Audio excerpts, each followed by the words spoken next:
Faham sudah. Yang kita nak fokuskan kisah seram dia, bukan kisah dia nak jadi gangster ni tak. Sebenarnya, kami memang tak minat untuk masuk menjadi anggota rasmi kumpulan ni. Aku dengan kawan aku sebenarnya tak berapa minat nak masuk grup ni ke, grup A, grup B ni tak berapa minat. Tapi kami ni seronok melepak.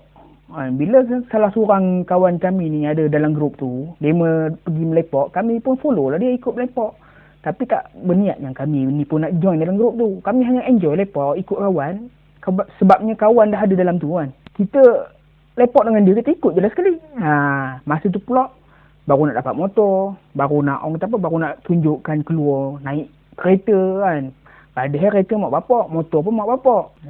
Tapi masa kami lepak tu, kira adalah seorang yang umur dia mungkin lebih dalam 2-3 tahun daripada kami. Dia ni nak jadi abang-abang lah, sebabkan dia, macam saya cakap tadi, dia masuk dulu semua. So dia macam paksa tau untuk kami ni menjadi adik bawah dia. Sebenarnya tak ada kena-mengena pun. Dia macam suruh lah, baru cepat sikit dia naik. Mungkin lah dia macam mendesak pun ada kan. Benda ni kena bayar kan. So masa tu tak ada kerja, susah sikit lah kan. Kami pun banyak bagi alasan. Sebenarnya nak masuk ni tak ada kan. Seronok enjoy lah kan. Lepak-lepak dengan kawan, ada kawan ramai kan. Gangster-gangster, biasalah. Tapi pada satu hari tu, kebetulan ada majlis tau dekat tempat yang kami lepak ni. Kira dekat persatuan ni lah kan. Kat ayah-ayah ni lah ada buat majlis. Majlis yang dia mau buat tu pula majlis nak naikkan ahli-ahli baru. Jadi kami ni pun dipanggil lah untuk menjadi ahli baru. Masa tu kami pun semak juga lah otak ni kan.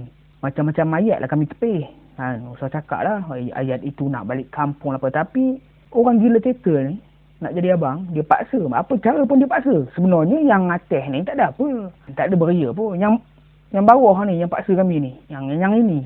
Yang masalah ni, yang ayah-ayah ni tak ada masalah. Dia simple je. Jangan buat masalah. Itu je. Dah macam-macam ayat dah kami bagi dah. Tapi dia paksa juga datang pada malam tu kan. Masa tu pun, aku pun bincang lah dengan partner aku, dengan kawan baik aku ni kan. Macam mana kita nak pergi ni kan. Semak lah abang ni kan. Suruh datang lah apa kan. Aku mana ada motor kan. Nak pakai motor mana. Tengok kawan aku cakap, kalau macam tu naik motor bapak aku lah. Tapi aku malas nak pergi. Aduh. Kalau tak pergi kan jadi masalah pula. Aku cakap kan. Kami dah cuba dah bagi macam-macam alasan time tu. Tapi pendirian ni tetap juga suruh datang. Dia siap pesan lagi kat kami.